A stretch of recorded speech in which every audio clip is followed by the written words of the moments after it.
दोस्तों, जैसे आपको पता है हमराबी टैबलेट उपक्रम चला रही है exploring district courts of Maharashtra. इसी सिलसिले में आज हम आए हैं जालना डिस्ट्रिक्ट कोर्ट में और अभी मैं हूँ एडवोकेट रामेश्वर गवाणी सर के साथ, जो प्रेसिडेंट हैं अभी जालना डिस्ट्रिक्ट कोर्ट के। तो रामेश्वर सर, पहले तो आपका बहुत बहुत स्वागत कि आपने हमें समय दिया है और आप ही की वजह से हम काफ़ी इंटरव्यू कर भी पा रहे हैं, तो इसके लिए आपका धन्यवाद भी सर कहता हूँ मैं। तो सर, आपकी एक कोर्ट की पहले तो हमें हिस्ट्री बताइए, कैसा है जालना कोर्ट, कहाँ से है, अभी कहाँ से आया? सर, पहले तो मैं आपका शुक्रिया अदा करना चाहता हूँ कि आपने जो हमराबी टैबलेट के माध्यम से जो एक्सप्लोरिंग डिस्ट्रिक्ट कोर्ट का जो निर्माण किया है और आप हर एक डिस्ट्रिक्ट जाके वहाँ के वकीलों से आप वार्तालाप करते हैं, संवाद साधते हैं और वहाँ पे जो प्रोसीजर पूछते हैं, कैसे आपके पास प्रचलन कैसा है, कैसा आपके पास प्रोसीजर कैसी चलती है। तो ये जो माध्यम से आपने जो प्लेटफॉर्म तैयार किया है, जो कि हर एक वकीलों के लिए आप जो एक्चुअल में ट्रायल कोर्ट में जो प्रैक्टिस करते उन वकीलों को आप एक्सप्लोर कर रहे हैं, इसलिए मैं आपका धन्यवाद करता हूँ सबसे पहले और आपको हार्दिक शुभकामनाएं देता हूँ कि ये आपका उपक्रम बहुत से अच्छे से अच्छा इसका फलित आपको मिले। Thank you sir, thank you. और रही बात, आपने हमसे पूछा कि हमारे जालना डिस्ट्रिक्ट में कोर्ट कब से एस्टेब्लिश है। वैसे देखे जाए तो जो अपना इंडिपेंडेंस अपने को मिला है उससे पहले हमारे यहाँ पे जालना में कोर्ट शुरू है। अच्छा। उस टाइम हैदराबाद निज़ाम जो थे वो उनके हिसाब से, उनके जो कायदे थे वो हिसाब से यहाँ पर कोर्ट चालू था। बाद में इंडिपेंडेंस के बाद में 1960 में जब हैदराबाद निज़ाम से हम गए तो फिर जो कुछ भी अपने इंडियन कॉन्स्टिट्यूशन है वो हिसाब से हमारे यहाँ पे कोर्ट चालू है। लगभग हमारे यहाँ पे डिस्ट्रिक्ट कोर्ट 1981 में हमारा जालना ज़िला बना। तब तक हमारे लिए औरंगाबाद हमारा ज़िला था और हम तालुका प्लेस थे जब। और सर, ये जो आज हमारी कोर्ट की बिल्डिंग है वो कभी बनी है? ये नई बिल्डिंग जो दिख रही है आज? सर, वो 1992 में बनी है। अच्छा। उसके पहले जो कचेरी रोड हमारे जालने में फेमस है, जो कचेरी रोड है, वो कचेरी रोड में जो वहाँ पर हमारा पुराना कोर्ट रहता था, वहाँ पर डिस्ट्रिक्ट कोर्ट भी था। उसके बाद में उधर नई बिल्डिंग में जो अपूरी जगह थी वो बहुत पुरानी बिल्डिंग थी, निज़ामकालीन बिल्डिंग। उसके बाद में लेबर कोर्ट जो अभी प्रचलित है वहाँ पे कोर्ट गया था। उसके बाद में वहाँ पे भी जगह अपूरी की थी, इसलिए जो बाईपास रोड है अभी जो अब देखे आपने वो अपनी नई बिल्डिंग 1992 में उसका उद्घाटन हुआ। अच्छा सर, हमारे बार की स्ट्रेंथ क्या है? कितने वकील मंडली रजिस्टर्ड है हमारे पास? सर, दिन ब दिन हमारे यहाँ पे MSS लॉ कॉलेज है। हर साल हमारे पे पास आउट होके जो नए न्यू लॉयर्स है, लेडीज लॉयर और जेंट्स लॉयर जो बहुत संख्या में आ रहे हैं। तो हमारे अभी की जो पूरे जालना में हमारे 8 तालुके हैं, 8 तालुका और डिस्ट्रिक्ट पार जो हमारा है पूरा पकड़ के तकरीबन एक 1300 एडवोकेट्स है सर। अच्छा। सर, बार रूम्स कितनी हैं? सर, जालना डिस्ट्रिक्ट तालुके में सेपरेट अपने अपने बार है, जो कि तालुका बिल्डिंग में जो कोर्ट की बिल्डिंग है उसमें ही एस्टेब्लिश है। लेकिन हमारे जो डिस्ट्रिक्ट बार जो है उसमें हमारे 3 बार है। जो कि डिस्ट्रिक्ट कोर्ट बिल्डिंग में हमारा एक बार है और तालुका का बिल्डिंग में भी हमारा एक बार। और उससे एक नई बात बताना चाहूँगा आपको कि हमारा जो एक्टिविटी जो एक्सटर्नल एक्टिविटीज़ जो है उसके बाद में भी हमारे जो वकीलों में जागृति है उसके हिसाब से हमने डिस्ट्रिक्ट कोर्ट को और हाई कोर्ट को कन्वे करके उन कोर्ट प्रीमाइसेस में हमारे लिए 5,000 स्क्वायर फीट का जो जगह है हमारे बार के लिए अलॉटमेंट कराई लिया है। वहाँ पर हमारा एक अंडर कंस्ट्रक्शन हमारा बिल्डिंग भी चालू है। लगभग 1 मंजिला हमारा रेडी है, उसमें हम रहते भी है और वहाँ पे हमारा ग्रंथालय भी है। अच्छा। तो वहाँ पर हमारे वकील मंडली है। तो लगभग हमारे पास 3 बार है। उसके बावजूद तालुका जो कोर्ट है उसमें एक छोटा सा हॉल है, वहाँ पर हमारे लेडीज़ बार है। अच्छा, तो लेडीज़ मतलब के लिए आप जो कह रहे हो अभी, इससे शायद पहली बार ऐसी इंफॉर्मेशन आ रही है कि डिस्ट्रिक्ट कोर्ट में एक अलग छोटी सी बिल्डिंग बनेगी, जिसको जो building actually will be only of district bar, उसमें कोई कोर्ट नहीं रहेगा, कुछ नहीं रहेगा। तो बहुत अच्छी बात है सर ये। सर ये जो आपकी बार की लाइब्रेरी है तो वो कहाँ पे है अभी? सर एक्चुअल में पहले हमारी लाइब्रेरी डिस्ट्रिक्ट जो हमारा बिल्डिंग है हमारे डिस्ट्रिक्ट कोर्ट की वहाँ पर थी। उसके बाद में हमने हमारी जब नई बिल्डिंग कंस्ट्रक्ट हुई तो उसमें हमने एक पोर्शन रिजर्व किया और उसमें हमारे वो बार लाइब्रेरी हमारी जो है उसमें शिफ्ट की वाली। अच्छा, तो अभी तो एक्चुअल में उसमें ये लाइब्रेरी कंप्यूटर्स और किताबें भी हमारे उसमें अवेलेबल है अभी। अच्छा सर, अपने कोर्ट जो है अभी डिस्ट्रिक्ट कोर्ट हमारा, उसमें कितने कोर्ट्स है टोटल? सर एक्चुअल में हमारे पास अभी डिस्ट्रिक्ट कोर्ट्स है तो हमारे पास 7 कोर्ट्स है डिस्ट्रिक्ट कोर्ट्स हेड कोर्ट्स के साथ। और उसके बावजूद 5 JMFC और 5 सीनियर डिवीजन है। और हमारा जो एक तालुका कोर्ट है अंबड़ कोर्ट, तो वहाँ पर एक डिस्ट्रिक्ट कोर्ट हमारा वहाँ पर गया है जो कि अंबड़ और घनसावंगी 2 तालुका के लिए वहाँ पर हमारे 2 डिस्ट्रिक्ट कोर्ट है। अच्छा। और एक सीनियर डिवीजन भी वहाँ पर गया है और वहाँ पे 4 JMFC भी कार्यरत है और घनसावंगी में भी हमारे 2 JMFC कार्यरत है। अच्छा, तो सर ये जो हमारा डिस्ट्रिक्ट कोर्ट है इसके अंडर कितने तालुके आ रहे हैं? सर अभी के फ़िलहाल में यही फरवरी में हमारा कोर्ट शिफ्ट हुआ है पिछले साल।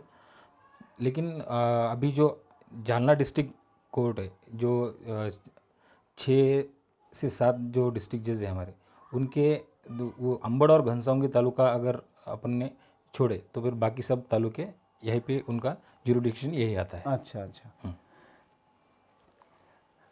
सर मैं ये आपको पूछना चाहूँगा कि कल्चरल एक्टिविटीज़ किस तरह की होती हैं आपके यहाँ? सर तसं वैसे देखी जाए तो हमारा जो ज़िला है कलाकारों का बाले किला है। हमारे यहाँ पे बहुत से एक्टिविटीज़ होते हैं। जनरली देखे जाए तो हमारे यहाँ पे गैदरिंग होते हैं। हमारे यहाँ पे शिव जयंती जो महापुरुष है कि पूरे जितने भी महापुरुष है उनकी जयंती साजरी होती है। उसमें हम कंट्रीब्यूट करके वो साजरी करते हैं और उसके बाद में हम उसको डायस में भी इन्वॉल्व करते हैं। डायस और जो कर्मचारी है हमारे उनको भी इन्वॉल्व करते हैं। जैसे कि छत्रपति शिवाजी महाराज की जयंती है तो उसमें हम क्रिकेट मैचेस रखते हैं 3 दिन का जो हमारा रहता है। तो तालुका जो प्लेस है हमारे वहाँ से भी हमारी टीम आती है। जजेस की भी सेपरेट टीम रहती है और कर्मचारी की भी 2-3 टीम रहती है। तो एक बड़ा महोत्सव रहता है। उसमें ग्राउंड्स पे जो एक अलग तरह का माहौल होता है। बार बेंच और कर्मचारी जो तीनों साथ में रहते हैं चेयरिंग के लिए बहुत सारी क्राउड्स रहती है हमारी और बहुत अच्छी तरह से। और उसमें भी हम पारितोषिक वगैरह देना ये बहुत अच्छी तरह से करते हैं। और जो एक खेल के साथ एक विचार अच्छे छत्रपति शिवाजी महाराज के विचार अच्छे जाए तो पोवाड़े का कार्यक्रम या फिर अच्छे से जो वक्ता रहते हैं छत्रपति शिवाजी महाराज के लेक्चर उनके जो चरित्र पर लेक्चर देंगे उनको भी हम बुला के उनका आदर सत्कार करते हैं और उसी दिन हम पारितोषिक भी वितरण करते हैं उसका। अच्छा, तो मतलब काफ़ी सारी एक्टिविटियाँ आपकी कल्चरल है। और जनवरी साधारणतः जनवरी में हम हमारी गैदरिंग जो सोशल एनुअल गैदरिंग रहती है उसमें फिर हम उसमें भी कर्मचारी न्यायिक संघ न्यायिक जो अधिकारी है पूरे और वकील संघ तीनों के संयुक्त विद्यमान से वकील लोग को ही ऑर्गेनाइज करते हैं बल्कि हम ही ऑर्गेनाइज करते हैं। हम उनको इन्वॉल्व कर लेते हैं और वो जो पूरा एक माहौल बना के 3 दिन का हम प्रोग्राम रहते हैं। उसमें काव्य वाचन कथा कथन रंगोली चेस कैरम्स वगैरह बैडमिंटन अलग अलग तरीके के लेडीज़ के लिए वो और नाटक तक अच्छा एकांकिका भी हम करते हैं। अरे वेरी गुड। हाँ और डुएट गाने वगैरह जो कुछ भी है वो भी करते हैं। और उसके बावजूद जब मैं सेक्रेटरी था 2015 में और हमारे प्रेसिडेंट थे जब तारिक साहब तब हमने पेट्रियोटिक लीड जो 26 जनवरी को हम रखे थे देशभक्ति पर गाने तो वो भी हम अच्छा से करते हैं पूरा। Very good. Sir court premises में कोई ऐसा स्टेशनरी काउंटर वगैरह है जेरोक्सिंग का या स्टेशनरी काउंटर जहाँ पे जेरोक्स या stationery yes sir taken on board वगैरह ये सब? कोर्ट जो हमारा डिस्ट्रिक्ट कोर्ट है उसमें पहले से ही जो एक जेरोक्स सेंटर था लेकिन वो हमें अपूरा पड़ता था। वहाँ पे जो जितने हमारी वकीलों की स्ट्रेंथ है वो काम के हिसाब से तो हमने स्पेशल परमिशन मंगा के हमारे जो नई बिल्डिंग है बार की वहाँ पर हमने हमारा काउंटर खुद का वकीलों का बनाया। उसके बावजूद जो हम कोर्ट में पहले कर्मचारी की कैंटीन थी वो भी हमें अपूरी गिरती थी इसलिए हमने वकीलों की भी कैंटीन खुद से अच्छा, परवानगी लेके शुरू करे हुए हैं। मतलब आपके यहाँ पे एक एम्प्लॉयज़ की कैंटीन अलग है और एक एक्सक्लूसिव कैंटीन सिर्फ एडवोकेट के लिए। एडवोकेट के लिए। सर ये डिस्ट्रिक्ट कोर्ट में पिटिशन राइटर है अभी तक बैठते हैं आपके यहाँ पे? यस सर, पहले पहले होते थे जो हाथ से लिखते थे। अब ये जो जनरेशन जो है उसके कंप्यूटर हिसाब से बदलते गया। अब जब से पहले देखे जाए तो पहले हाथ से लिखते थे पुराने ज़माने में, उसके बाद में टाइपराइटर्स आए। अभी जो जनरेशन है, अभी 2015 से जब एक्चुअल में कंप्यूटराइज होना चाहिए था, लेकिन जब से वकील संघ ने जो लाइब्रेरी इस्टेब्लिश करे, उसमें हमने कुछ जो नए लड़के टाइपिस्ट उनको हमने बोला कि कंप्यूटराइज कराने लगा है। अच्छा, तो उसका नतीजा ऐसा निकला सर, जो हमारे पास पुराने जो टाइपराइटर थे अगोदर जो डिस्ट्रिक्ट कोर्ट की परवानगी लेके टाइप राइटिंग करते थे, उनको वो आत्मसात करना पड़ा और उन्होंने वो टाइपराइटर छोड़ के कंप्यूटर उन्होंने भी शुरू करना पड़ा उनको। क्यों? अपने आप ही वो करना ही पड़ा, उनको अनुकरण करना पड़ा। मतलब पिटिशनर राइटर है आपके पास? है। सर ये डिस्ट्रिक्ट कोर्ट बार कमेटी का आपका टेन्योर कितने वर्ष का है? सर हमारा टेन्योर 1 ही साल का है, जो हमारे घटने में नमूद है। 1 साल जो है हमें अपूरा गिरता है, लेकिन बहुत से काम अच्छे हो भी जाते हैं।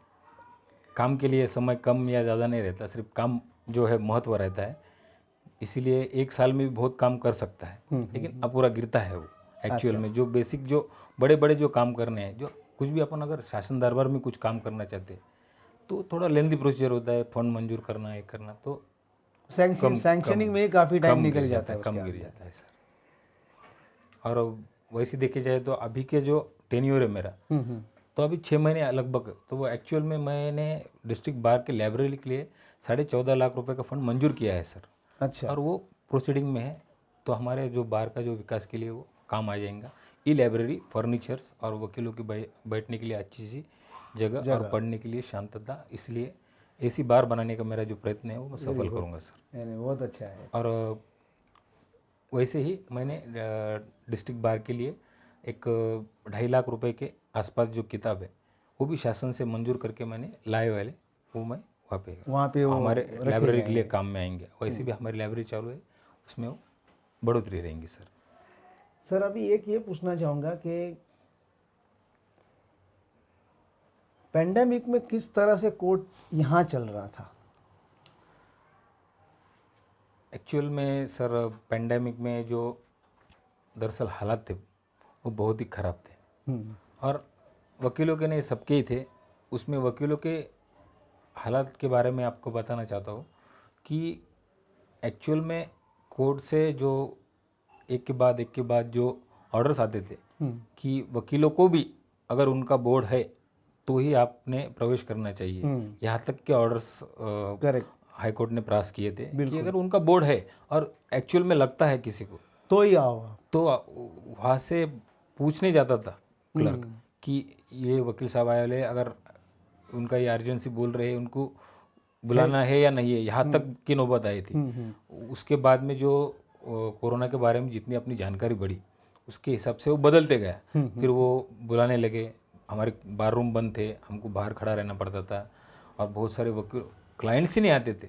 करेक्ट, क्या इमरजेंसी काम करेंगे उसमें? बहुत से बहुत जो है इमरजेंसी तो ऐसा हो जाता था। क्रिमिनल में नाइलाजन काम करना पड़ता था, उसमें भी बहुत सारी दिक्कतें आती थी।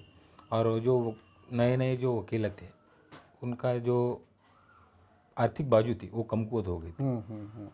वो टाइम पे सर वो काम करने में बहुत सी दिक्कतें आई, और वैसे वो काम करते भी रहते हुए भी हम वकीलों ने उसमें से मार्ग निकाला, और आज यहाँ तक वापस से जो बिल्डअप किया और काम में जो एक ठान से वापस आ गए। और उस समय हमें जो मदद मिली, तो bar council of Maharashtra and Goa के जो हमारे अध्यक्ष है उन्होंने हमें स्पेशली पूछे कि जो भी आर्थिक बाजू जिनके कमज़ोर है उनको अगर उन्होंने किट्स हमको प्रोवाइड करे तो उनसे भी थोड़ी बहुत राहत मिली, दिक्कत मिली। और उसके बाद में हमारे जो कुछ वकील लोग हैं जो कोरोना के पैंडेमिक में उनका देहांत भी हुआ सर, तो वो शोकांतिका है। तो दुखद घटना हुई सर हमारे यहाँ पे। हमारे यंग जनरेशन में भी 1-2 वकील जो है, मेंढरे साहब बोलो, हमारे खराड़ साहब, तो हमारे जो कलीग्स थे, हमारे हम समवयीन थे, लेकिन पैंडेमिक में हमें खोना पड़े, इसका बहुत दुख है सर। ये तो है। अभी क्या है कि को किसी के हाथ में कुछ नहीं था सर। तो दुख है सर उस बात का। नहीं नहीं, दुख तो जिंदगी भर रहेगा सर। ये ऐसे दुख होते हैं जो आदमी भूल नहीं पाता है। सर मुझे ये पूछना था कि ड्यूरिंग पैंडेमिक वीडियो कॉन्फ्रेंसिंग मतलब से मैटर्स होते थे आपके यहाँ? सर हमारे यहाँ पे वीडियो कॉन्फ्रेंस मैटर्स नहीं होते थे, नहीं होते जो कि हाई कोर्ट्स में जो वर्चुअल जो आप बोल रहे हैं, वर्चुअल हियरिंग वैसा हमारे पास नहीं हुआ सर। जो भी कुछ फिजिकली था, तो वो टाइम पे जो आफ्टर 48 आवर्स, आफ्टर 36 आवर जो हमारे बॉक्स में डालते थे, वो ऐसे कामकाज चलते थे। ऑनलाइन और वीडियो में हमारे पास नहीं सर। सर आपके यहाँ पे ई फाइलिंग शुरुआत हुई है? ई फाइलिंग की कुछ? नहीं सर, अभी भी नहीं। अभी तक ई फाइलिंग की शुरुआत नहीं हुई है आपके यहाँ पे। अभी जब ये आया है जैसे अभी तो काफ़ी कोविड सब चला गया है, तो नॉर्मलसी के हिसाब से अभी सब वकील साहब हमारे आने चालू हो गए हैं? Yes sir, yes. हाँ, क्या ऐसा नहीं कि कोई सीनियर अभी भी बोलते हैं कि नहीं मैं नहीं आता हूँ करके? नहीं नहीं, अभी जो वैसे देखी जाए तो कोरोना की जितनी जानकारी मालूमात हुई, वो हिसाब से सबको जो एक्चुअल में जो कोरोना क्या है वो प्रिवेंट आज भी लोग फॉलो करते हैं, आज भी हम मास्क यूज़ करते हैं, आज भी हम सैनिटाइज होते हैं। करेक्ट। तो वो हिसाब से हम पूरा कैरी करके जो फुल स्ट्रेंथ से हम काम करना शुरू कर चुके हैं। हाँ हाँ। ये था कि एक मेरा क्वेश्चन कि कोई एक ऐसा स्पेसिफिक हॉलीडे जो आपका खाली जालना कोर्ट के लिए दिया जाता है आपके यहाँ के ट्रेडिशन के हिसाब से, या क्योंकि हर एरिया अलग अलग तरीके से अपना अपना त्यौहार मनाते हैं हमारे यहाँ, तो ऐसा कोई हॉलीडे है आपके यहाँ? सर यस सर, हमारे पास पूरे की छुट्टी दी जाती है। उसके बावजूद जो महालक्ष्मी जो गणपति के ट्रेडिशन में आते हैं 10 दिन के बीच में 3 दिन के लिए, उसकी एक हॉलीडे दिया जाता है। और हमारे यहाँ पे राजा बाग सवार का जो दरगाह है वो एक ट्रेडिशनल है, जो कि हिंदू मुस्लिम एकता का एक अच्छा उदाहरण है। वो उनकी जब ये रहता है, उर्स रहता है, तो वो दिन भी हमें छुट्टी मिलती है आपको? प्रोवाइड करते हैं पीडीजे। ओके। हाँ, तो मतलब वो कॉम्पेंसेट करनी पड़ती है या ये नहीं, छुट्टी बोल के डिक्लेयर होता है। करके? और उसके बावजूद अगर हाईकोर्ट से कोई छुट्टी आती है तो वो फिर आपको बाद में वर्किंग करके आपको कंपनसेट करना पड़ती है। रामेश्वर सर, आपको अभी एक मैं अलग सवाल पूछूंगा, क्योंकि जो भी इंफॉर्मेशन थी, एक्टिविटीज, वो सब मैं ले चुका हूँ सर। बहुत यंग एज में आप अभी ये प्रेसिडेंट बन चुके हो यहाँ पे। Yes sir. तो ये किस तरह से हुआ? मतलब मेरे हिसाब से कुछ तो पास्ट होगा इसका, तो जरा वो एक प्रवास बताइए कि इतने यंग, क्योंकि मैं अभी इतने 11 कोर्ट में घूम रहा हूँ, तो इतना यंग प्रेसिडेंट मैंने अभी तक नहीं देखा था। तो ये क्यूरियोसिटी है मेरी कि एक यंग प्रेसिडेंट को मैं मिला हूँ, तो आई वांट टू नो इस जर्नी कि कैसे हुआ है ये।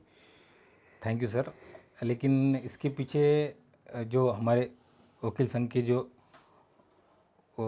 सदस्य है सब, उनका जो प्यार है मेरे लिए और उनका जो जज्बा है कि मैं कुछ काम कर सकता हूँ। और उसके पहले इसका जो थोड़ा सा एक पास्ट बताना चाहूँ तो मुझे सर एक अच्छे काम करने की आदत है, और जो मैं खूब ईमानदारी से करने की चाह रखता हूँ, वही उन्होंने देखा। एक्चुअल में मैं जब हमारे कॉलेज में था, तब मैं सीआर ग्रेजुएशन पीरियड में मैं सीआर रह चुका हूँ। उसके बाद में मैं एमपी लॉ कॉलेज में जब हमारा एडमिशन हुआ, तो फाइनल ईयर में मैं वहाँ पर सेक्रेटरी रह चुका हूँ। सेक्रेटरी रहते से जो मेरे कुछ अच्छे एक्टिविटीज़ थे और जो कुछ गट्स थे, तो मैं स्टूडेंट ऑफ द ईयर भी मुझे दे चुका है, कि वो जो मेरे लाइफ टाइम अचीवमेंट है। उसके बावजूद मैं जब डिस्ट्रिक्ट कोर्ट में जब प्रैक्टिस के लिए आया, तो 2015 में मैं सेक्रेटरी का जो इलेक्शन है वो कंटेस्ट कर चुका हूँ और उसमें चुन के आया हूँ। तो उसका वो टाइम पर भी जो हमने काम किए, और एक्चुअल में जो हमारे डीके कुलकर्णी साहब हैं, एस.एल. तात्या गायकवाड़, सचिन खटकर, गजानन मांटे साहब, सुजीत मोटे साहब, जो इन्होंने जो हमारे कोऑर्डिनेट में, जब मैं सेक्रेटरी था तो हमने वो टाइम पे एक ट्रिप का भी चलन शुरू किया था सर। अच्छा। और उसमें जो मैं सेक्रेटरी था, लेकिन जो हमारा कंट्रीब्यूट था तो मैं मेरा एक थोड़ा सा था कि चलो जाना है अपने को, अपन कुछ तो भी करेंगे। तो वो भी वहाँ से शुरू होगा जर्नी। और हमारे टाइम पे हमने गैदरिंग पेट्रियोटिकली जो मैंने आपको बताया, वो जो कल्चरल एक्टिविटी, वो टाइम पे सर सबसे बड़ी बात ऐसी हुई कि कुछ सुप्रीम कोर्ट ने जो हर एक बार के लिए वेरिफिकेशन, जो जितने भी bar council of Maharashtra and Goa है, जितने भी स्टेट जो बॉडीज़ है, उनको इंस्ट्रक्शन दिए सर कि वेरिफिकेशन करना चाहिए आपके यहाँ पे एक्चुअल में लॉयर्स कितने हैं। जो कि फेक लॉयर की जो आया था सर कुछ यस तो भी यस 2015 की जो बात है। Correct correct. तो वो टाइम पे वेरिफिकेशन जो हमारे फॉर्म्स मंगाए गए, उसमें इतने लोगों के जो ज़िले भर में जो हमारे 1000-1200 जो वकील लोग हैं जो एक्चुअल में प्रैक्टिस करते, उनके फॉर्म्स कलेक्ट करना, उनको डिस्ट्रीब्यूट करना, और जो कोऑर्डिनेट करके जो बार काउंसिल का ऑफिस है वहाँ पे जाके उसके एक्चुअल में पावते लेके आना, जो कंफर्म पावते हैं वो सब सबमिट करके लाना। ये इसमें सर वो काम करते हुए मुझे लोगों ने देखा कि जो कुछ भी है तो इसमें है ईमानदारी से काम करने की कुव्वत है, और जो बार के लिए खुद का काम करके जो करने की कुव्वत है इसमें, तो इसको एक चांस देना चाहिए। तो हिसाब से मुझे चांस मिला, और वो जो मेरा जो बार है उनका प्यार है, और मैं उसके इसमें आगे जाके, तो मैंने आपको बताया कि मैंने 14.5 लाख रुपए मंजूर करके लाया हूँ ई लाइब्रेरी के लिए, 3 लाख जो 2.5 लाख की किताबें लाया हूँ। उसके बावजूद हम जो और भी कल्चरल एक्टिविटी जो करने वाले हैं, जो कि जनवरी में हमारी सोशल गैदरिंग होती है, शिव जयंती, उसमें क्रिकेट मैचेस है, पेट्रियोटिक डे, ये जो कार्यक्रम करते हुए मुझे जूनियर के लिए कार्यशाला करना है। जो कुछ भी जेएमएफसी के एग्ज़ाम्स है उनके लिए, जो फाइनल एग्ज़ाम के लिए जब वो पात्र हो जाते हैं, जो हमारे जजेस लोग हैं उन जो वही एग्ज़ाम क्रैक करके जजेस बन चुके हैं, उनकी जो अनुभव है कि कैसी तैयारी करनी चाहिए फाइनल स्टेज में, आपने इंटरव्यू कैसे होते हैं, तो उनका अनुभव शेयर करना, ये जो मेरे लिए है। तो 2015 में भी हमने वो जो प्रोग्राम किया था, वो टाइम भी हमारे बाहर से कम 7 जजेस पास हुए थे सर। उसमें 2 चैरिटी कमिश्नर थे और कुछ जेएमएफसी पास हुए थे। उसका रिजल्ट हमको मिल चुका है। सिर्फ ये 2 साल से हमारे यहाँ पे एक्टिविटीज़ थोड़े से पेंडेमिक की वजह से बंद थे, जो कि अब वापस से दुगनी ताकत से हम शुरू करेंगे, और बार का आशीर्वाद हमारे साथ है, हम ज़रूर उसमें सक्सेस रहेंगे और काम करेंगे आगे। धन्यवाद सर। तो ये एक खूबी है कि यंग क्यों, तो बार जिसे पसंद करता है वही अध्यक्ष होता है, बराबर। और जूनियरों के लिए करने की जो तड़मड़ है, इसलिए जूनियर भी और जो सीनियर्स है उन सबके सपोर्ट से मैं बना हूँ सर। रामेश्वर सर, आपका बहुत बहुत धन्यवाद कि आपने बहुत जानकारी दी हमें, और सबसे ज़्यादा धन्यवाद तो मैं आपका ये करूँगा कि आपकी वजह से हम अच्छी तरह से आपके कोर्ट्स के कई सारे जो हमारे वकील भाई हैं, कई बहुत सीनियर वकील हैं, उनसे आपके वजह से हमारी मुलाकात हुई। तो ये सब करने के लिए आपका बहुत बहुत धन्यवाद। धन्यवाद सर, मैं आपका भी शुक्रिया अदा करता हूँ।